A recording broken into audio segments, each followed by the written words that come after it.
Baruch Hashem, it is day number 24 of our daily study of the Rambam Sefer HaMitzvos. And in our study of 3 chapters a day of Mishnah Torah, we are still in Hilchas Tefillah, the laws of prayer.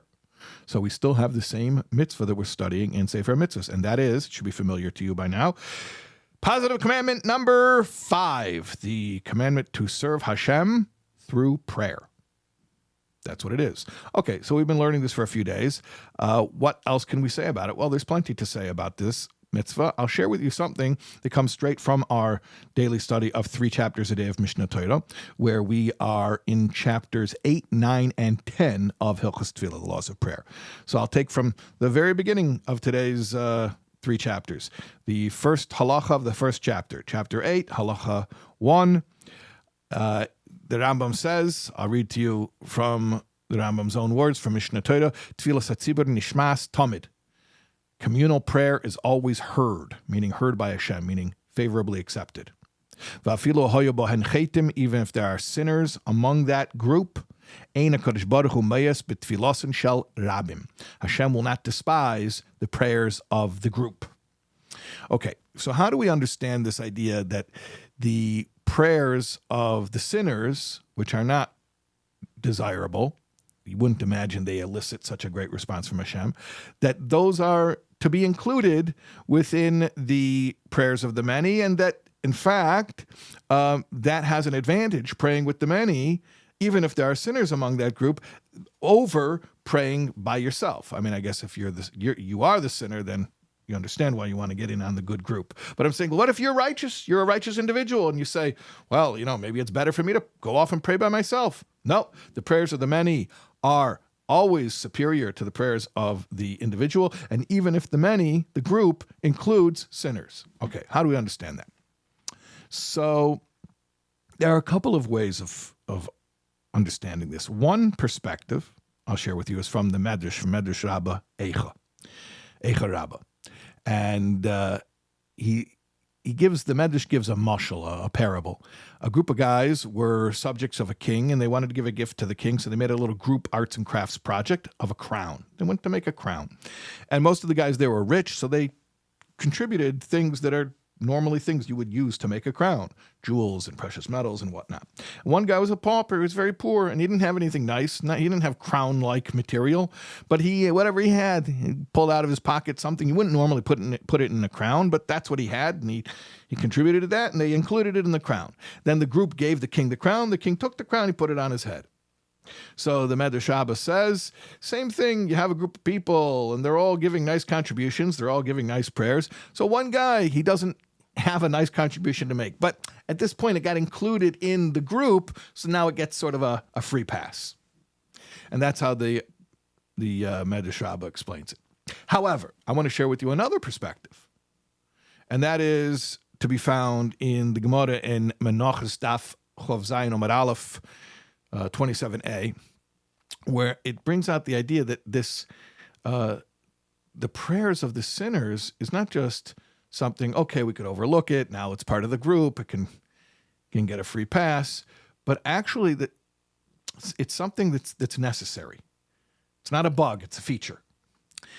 And the Gemara explains also with a parable, but a different parable, a parable based on a mitzvah. We're going to be studying about this soon, because we are, after all, going through all of the mitzvahs of the entire Torah, so eventually we will get to this mitzvah, the mitzvah of lulav. So the mitzvah of lulav includes 4 species. The lulav, the esrog, hadassim, aravis. So we'll say that in English, the palm, the date palm, the citron, the myrtle, and the willow. So the Gemara there in Menachos says that 2 of these species, 2 of the 4, are fruit-bearing, the date palm and the citron. And 2 of them are not fruit-bearing, the myrtle and the willow. And these represent the righteous and the wicked. The righteous are like fruit-bearing. They produce good deeds. And the wicked are like not fruit-bearing. They don't produce good deeds. And nevertheless, you don't do the mitzvah with just the species which represent the righteous. You need to use all of them. And there's a certain interdependency where all of the species need each other in order to accomplish the mitzvah. And if you don't have one of them, you're not going to be able to do the mitzvah. So too, the Gemara says that the community needs each other.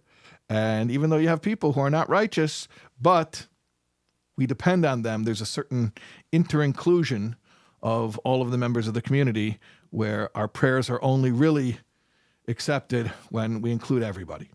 So it's not just we overlook the prayers of the wicked, it's actually an essential component.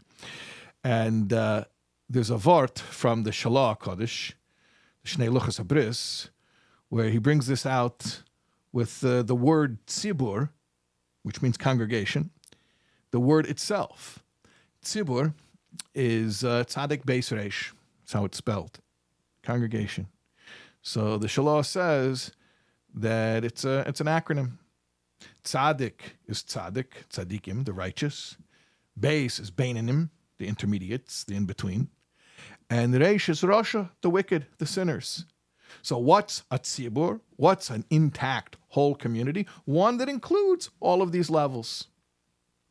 And I'll also mention to you, because we're learning Rambam, that the Rambam in Igeres Hashmad, where he deals with questions, practical questions, halachic questions that arose in his day regarding how to regard people who, God forbid, went away from Judaism. How should the Jewish community deal with them? So the Rambam says that somebody who distanced himself from the Jewish people, but now he wants to come and pray with them, they shouldn't chase him off. They should include him. They should allow him to pray with the community. That's in the Rambam's Igeres Hashmad.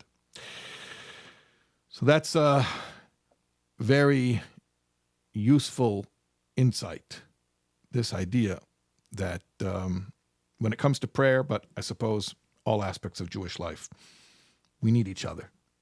We need each other, which is also why all of us need to be learning Rambam every day, because there's this group project dynamic to it, that we're all learning the same subjects every day, all united. So keep learning Rambam. Get your friends to learn Rambam. See you tomorrow, God willing.